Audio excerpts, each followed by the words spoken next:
Sidang perkara pra-peradilan nomor 108 dibuka dan dinyatakan terbuka untuk umum. Hari ini pembacaan putusan seperti yang lalu saya akan bacakan poin-poinnya saja ya. Tentu pertimbangannya akan saya bacakan secara lengkap.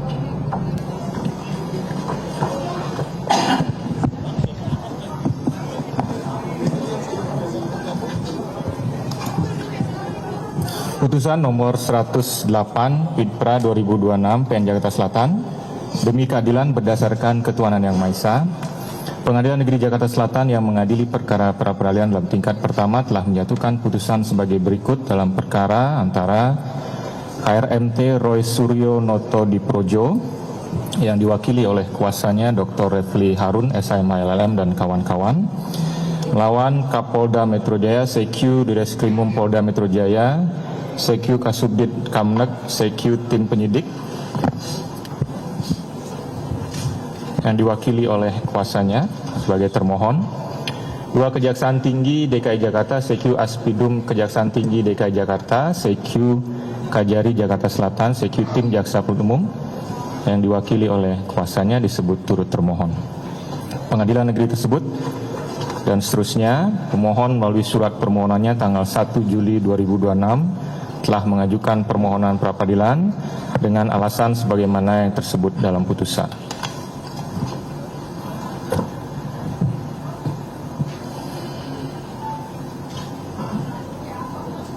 Menimbang bahwa terhadap permohonan pra-peradilan yang diajukan oleh pemohon tersebut, termohon mengajukan jawaban sebagai berikut telah termuat dalam putusan.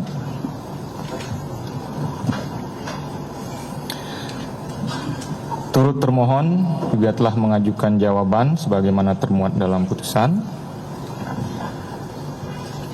Untuk membuktikan dalil permohonannya, pemohon telah mengajukan bukti surat-surat P1 sampai dengan P26, saksi-saksi Michael Benyamin Sinaga, Nurdian Noviansyah Susilo, Erwin Purwadharma, dan Krishna Mukti. Pemohon juga mengajukan ahli atas nama Dr. Didit Wijayanto Wijaya SHMH,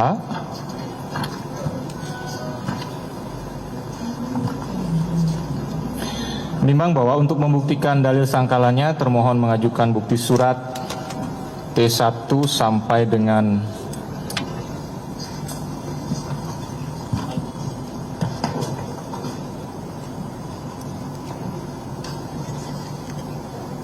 T149 dan ahli atas nama Profesor Dr. Erdianto SHM Hum.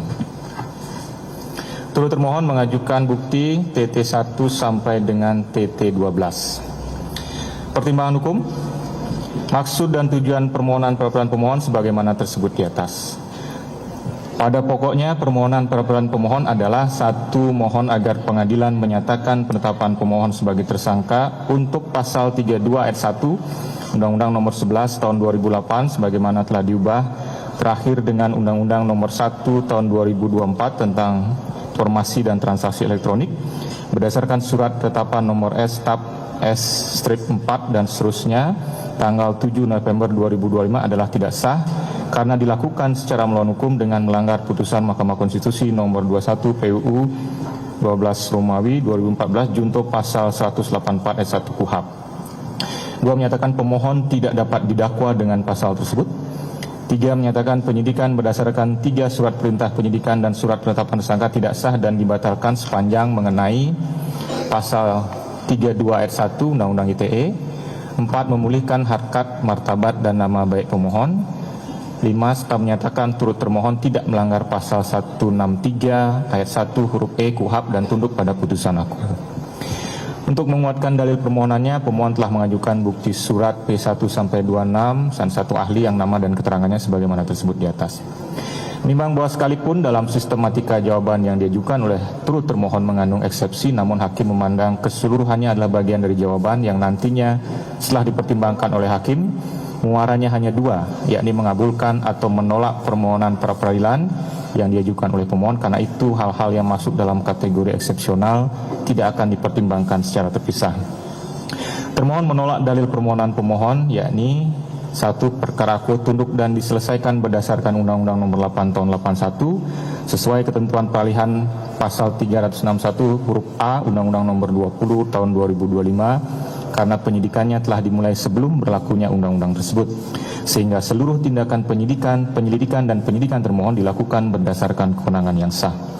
2. Kewenangan pra-peradilan terbatas pada pengujian keabsahan aspek formil dan prosedural, bukan menilai tepat atau tidaknya penerapan pasal 32 ayat 1 Undang-Undang ITE maupun pembuktian unsur tindak pidana yang merupakan ranah pemeriksaan pokok perkara sesuai pasal 77 KUHP junto putusan Mahkamah Konstitusi nomor 21 PUU 12 Romawi 2014 dan Perma nomor 4 tahun 2016. Bahwa penetapan pemohon sebagai tersangka telah sah karena pada saat penetapan telah tersedia sekurang-kurangnya 2 bahkan 3 jenis alat bukti yang sah menurut pasal 184 KUHP, yaitu keterangan ahli, surat petunjuk dan keterangan saksi serta didahului dengan pemeriksaan pemohon sebagai saksi atau calon tersangka dan gelar perkara sesuai standar putusan Mahkamah Konstitusi nomor 21 PUU 12 Romawi 2014. Untuk mendukung alasan penolakannya, termohon mengajukan bukti surat dan ahli sebagaimana tersebut di atas. Turut termohon menolak dalil permohonan pemohon dengan alasan 1. Dalil pemohon yang mempersoalkan pemenuhan unsur material, dikotomi perbuatan dan ada tidaknya niat jahat atau mens rea dalam pasal 32 ayat 1 Undang-Undang ITE telah melampaui batas penilaian pasal 2 ayat 2 Perma nomor 4 tahun 2016 karena pengujian substansi material merupakan kompetensi absolut majelis hakim pemeriksa pokok perkara, sehingga forum pra-peradilan tidak berwenang memeriksa dan memutusnya.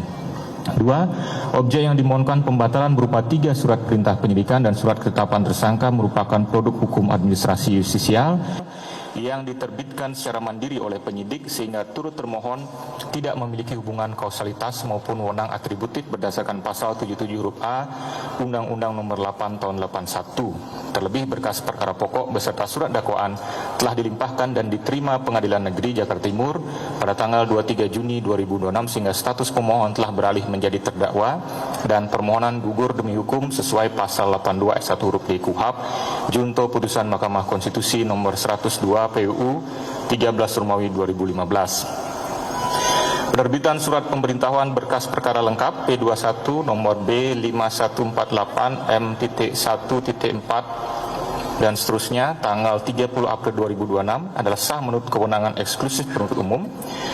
Pasal 14 huruf B, pasal 110 junto pasal 138 KUHP dan merupakan bukti terpenuhinya ambang minimal 2 alat bukti yang sah sesuai pasal 184 ayat 1 KUHP junto putusan Mahkamah Konstitusi nomor 21 PUU 12 Romawi 2014. Untuk mendukung alasan penolakannya, turut termohon telah mengajukan bukti surat sebagaimana tersebut di atas. Menimbang bahwa setelah membaca dan meneliti dengan seksama surat permohonan pemohon dan jawaban termohon dan turut termohon serta bukti-bukti surat, saksi dan ahli yang diajukan persidangan oleh para pihak, Hakim pra-peradilan mempertimbangkan sebagai berikut. Hakim tidak akan mempertimbangkan satu persatu bukti-bukti yang diajukan para pihak di persidangan, melainkan hanya bukti-bukti yang relevan dengan permohonan pemohon dan jawaban termohon dan turut termohon. Menimbang bahwa salah satu pasal yang mengatur acara pemeriksaan pra-peradilan dalam Undang-Undang Nomor 20 Tahun 2025 tentang KUHP adalah pasal 163 ayat 1 yang selengkapnya berbunyi. Pasal 163 1 ayat 1 acara pemeriksaan pra-peradilan ditentukan sebagai berikut. A. Dalam jangka waktu 3 hari terhitung sejak permintaan diterima, hakim yang ditunjuk menetapkan hari sidang. B. Dalam memeriksa dan memutus permohonan sebagaimana dimaksud dalam pasal 160 sampai dengan pasal 162, hakim mendengar keterangan baik dari tersangka atau advokatnya, keluarga tersangka, pihak yang berkepentingan, penyidik atau penuntut umum. C. Pemeriksaan sebagaimana dimaksud huruf B dilakukan secara cepat dan dalam jangka waktu paling lama 7 hari, terhitung sejak permohonan dibacakan, hakim harus sudah menyatukan putusannya. D. Dalam keadaan termohon tidak hadir sebanyak 2 kali di persidangan, pemeriksaan pra-peradilan tetap dilanjutkan dan termohon dianggap melepaskan haknya. E. Selama pemeriksaan sebagaimana dimaksud dalam huruf C belum selesai, pemeriksaan pokok perkara di pengadilan tidak dapat diselenggarakan. F. Dalam hal putusan pra-peradilan menetapkan upaya paksa yang dilakukan oleh penyidik dan atau penuntut umum dinyatakan tidak sah, hal lain yang terkait dengan upaya paksa tersebut agar dilakukan pemulihan dalam jangka waktu paling lama 3 hari setelah putusan pengadilan. Dan G. Putusan pra-peradilan pada tahap penyidikan tetap dapat dilakukan pemeriksaan pra-peradilan kembali pada tahap pemeriksaan oleh penuntut umum dengan permintaan baru. Menimbang bahwa ketentuan pasal 163 ayat 1 huruf E di atas lahir untuk memperbaharui pasal 82 ayat 1 huruf D KUHP lama yang berbunyi, dalam hal suatu perkara sudah mulai diperiksa oleh pengadilan negeri, sedangkan pemeriksaan mengenai permintaan pada pra-peradilan belum selesai, maka permintaan tersebut gugur. Menimbang bahwa pasal 82 ayat 1 huruf D tersebut berdasarkan putusan Mahkamah Konstitusi nomor 102 PU 13 Romawi 2015 telah diberikan makna baru, yakni permintaan pra-peradilan gugur ketika pokok perkara telah dilimpahkan dan telah mulai sidang pertama terhadap pokok perkara atas nama terdakwa atau pemohon pra-peradilan. Selanjutnya, Mahkamah Agung juga memberlakukan rumusan hukum rapat pleno Mahkamah Agung tahun 2021 yang salah satu rumusan Kamar Pidana menyatakan dalam perkara tidak pidana sejak berkas perkara dilimpahkan dan diterima oleh pengadilan serta merta menggugurkan pemeriksaan pra-peradilan sebagaimana dimaksud pasal 82 ayat 1 huruf D KUHP. Karena sejak dilimpahkan perkara pokok ke pengadilan, status tersangka beralih menjadi terdakwa, status penahannya beralih menjadi wewenang hakim. Dalam hal hakim pra-peradilan tetap memutus dan mengabulkan permohonan pemohon, putusan tersebut tidak menghentikan pemeriksaan pokok perkara. Menimbang bahwa rumusan pasal 163 ayat 1 huruf P KUHP baru menurut hakim dimaksudkan untuk mencegah upaya penyalahgunaan hukum oleh penyidik dan penuntut umum untuk sekedar menggugurkan upaya pra-peradilan. Misalnya dengan cara meminta penundaan sidang pra-peradilan agar dapat segera menyelesaikan proses penyidikan, melimpahkan pokok perkara dan diterima oleh pengadilan. Cara-cara ini menyebabkan tertutupnya hak tersangka untuk memperoleh perlindungan hak asasi manusia dengan jalan menguji apakah upaya paksa yang dilakukan terhadap dirinya sekalipun di sisi lain hak untuk segera diperiksa perkaranya di pengadilan juga merupakan hak asasi tersangka. Menimbang bahwa di sisi lain, perubahan undang-undang yang berusaha menutup celah atau mengantisipasi penyalahgunaan kewenangan tersebut juga tidak boleh disalahgunakan untuk menunda-nunda pemeriksaan pokok perkara. Karena hal tersebut justru akan menimbulkan ketidakpastian hukum bagi pelapor yang juga memiliki hak agar materi pokok dugaan tindak pidana yang dilaporkannya segera mendapatkan putusan dari pengadilan terlepas dari apapun putusan yang akan dijatuhkan. Menimbang bahwa selanjutnya hakim perlu menguraikan perbedaan mendasar antara permohonan pra-peradilan dalam perkara nomor 99 Pidpra 2026 PN Jakarta Selatan atau pra-peradilan pertama yang diajukan pemohon dan diputus oleh pengadilan dengan permohonan pra-peradilan ini. Menimbang bahwa dalam pra-peradilan pertama, bukti P11, tindakan penggeledahan, penangkapan, penahanan, pelimpahan tahap 2 oleh termohon kepada turut termohon, dan pelimpahan pokok perkara oleh turut termohon ke pengadilan negeri dilakukan dalam rentang waktu yang sangat singkat. Pemohon digeledah, ditangkap dan ditahan pada tanggal 19 Juni 2026. Pelimpahan tersangka dan barang bukti kepada penuntut umum dilaksanakan pada tanggal 22 Juni 2026. Pemohon kemudian mengajukan upaya pra-peradilan pada tanggal 22 Juni 2026. Selanjutnya penuntut umum melimpahkan perkara ke Pengadilan Negeri Jakarta Timur pada tanggal 23 Juni 2026, bukti TT9 sampai dengan TT11. Dari fakta tersebut di atas, pemohon memiliki waktu yang sangat singkat untuk mempertimbangkan dan menyusun permohonan yang baik untuk menguji upaya paksa tersebut sebelum pelimpahan pokok perkara ke pengadilan. Menimbang bahwa selain secara normatif pengadilan memedomani ketentuan pasal 163 ayat 1 huruf E KUHP, dalam konteks hak asasi manusia, pengadilan sebagai salah satu institusi negara dalam penegakan hukum dan keadilan harus memastikan adanya jaminan penghormatan, perlindungan dan pemenuhan hak asasi manusia bagi pemohon. Karena itulah saat pra-peradilan pertama diperiksa, maka pemeriksaan pokok perkara yang telah diterima oleh Pengadilan Negeri Jakarta Timur belum dilaksanakan. Menimbang bahwa permohonan pra-peradilan dalam perkara ini, dalam kurung pra-peradilan kedua, diajukan pada saat agenda sidang pra-peradilan pertama menginjak pada tahap kesimpulan. Sebagaimana telah diuraikan di atas, Objek upaya paksa dalam perkara ini adalah penetapan tersangka khusus untuk sangkaan pasal 32 ayat 1 Undang-Undang Nomor 11 Tahun 2008 sebagaimana telah diubah beberapa kali dan terakhir dengan Undang-Undang Nomor 1 Tahun 2024. Menimbang bahwa hakim berpendapat permohonan pra-peradilan mengenai upaya paksa penetapan tersangka yang dimaksud dalam pasal 89 huruf A Undang-Undang Nomor 20 Tahun 2025 tidak dapat diajukan secara parsial, yakni menguji satu persatu pasal yang disangkakan menggunakan permohonan yang terpisah-pisah, melainkan harus diajukan secara menyeluruh atau satu kesatuan. Selain itu, keadaan dalam perkara pra-peradilan kedua berbeda dengan perkara pra-peradilan pertama, karena penetapan tersangka terhadap pemohon telah dilakukan pada tanggal 7 November 2025 setelah melalui proses penyidikan dan gelar perkara bukti T102 sampai dengan T104. Menimbang bahwa setelah menetapkan pemohon sebagai tersangka dan dilanjutkan dengan pemanggilan pemohon untuk didengar keterangannya sebagai tersangka, bukti P1 dan P4, termohon juga melakukan gelar perkara khusus atas permintaan pemohon dan telah memberikan kesempatan kepada pemohon mengajukan saksi dan orang-orang yang memiliki keahlian khusus guna memberikan keterangan yang menguntungkan bagi dirinya. Bukti T106 sampai dengan T118, bukti T123 sampai dengan T149. Setelah diberikan kesempatan mengajukan bukti yang meringankan, pemohon tidak menggunakan hak hukumnya mengajukan pra-peradilan untuk menguji penetapan tersangka tersebut.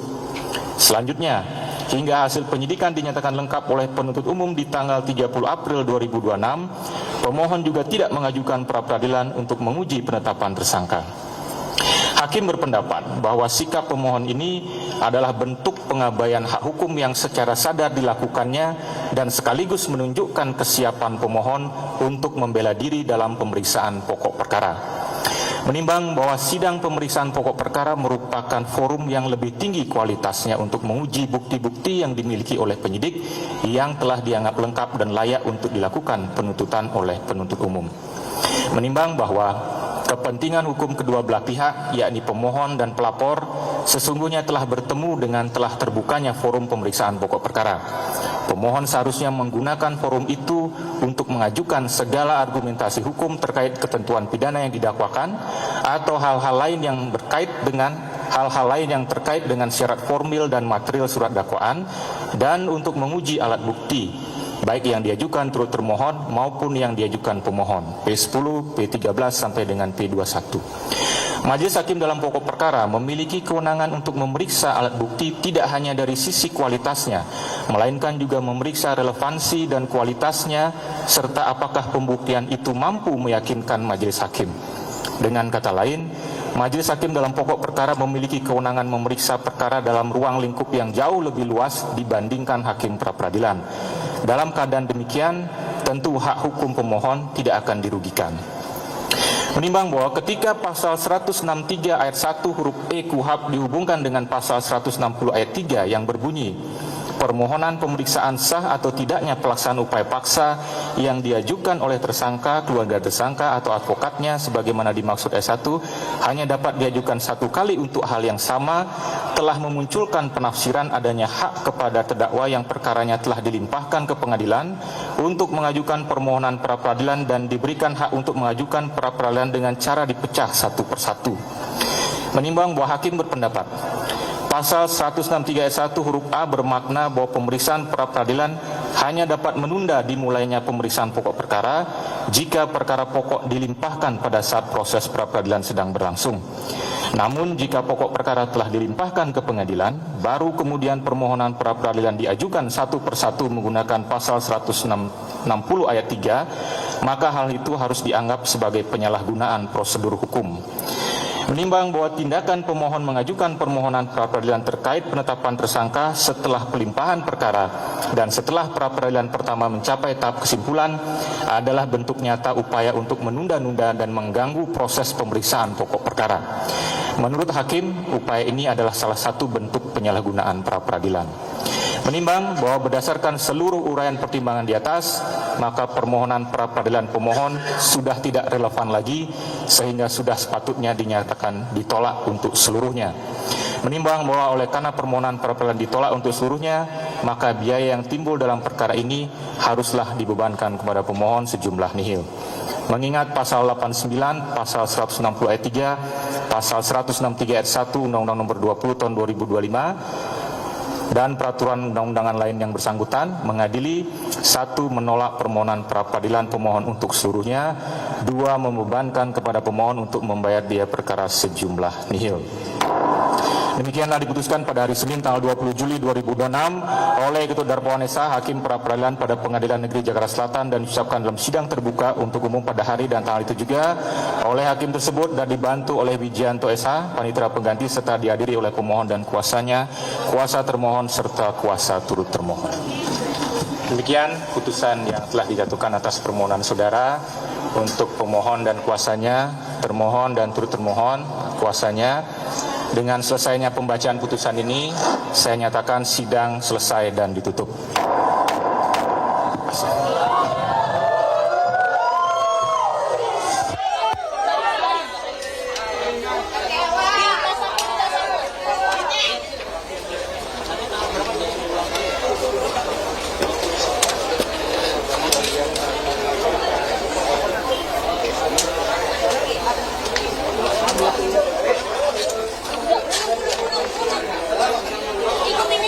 Peradilan kedua Roy Suryo.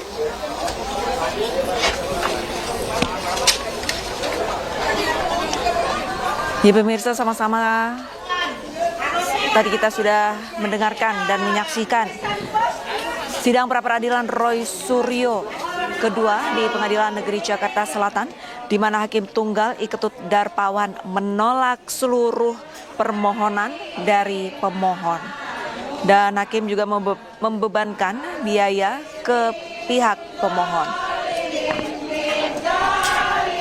Saat ini dapat kita sama-sama saksikan pendukung dari pemohon, yaitu Roy Suryo, masih berada di dalam ruang sidang dan bersalawat atas putusan hakim yang dibacakan beberapa saat lalu.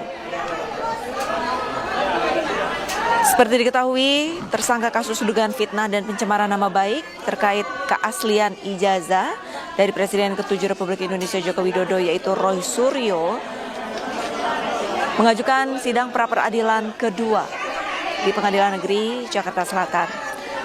Hari ini, Senin, tanggal 20 Juli 2026, hakim membacakan putusan atas sidang pra-peradilan kedua Roy Suryo. Beberapa saat lalu, Hakim Tunggal I. Ketut Darpawan menolak seluruh permohonan dari pemohon.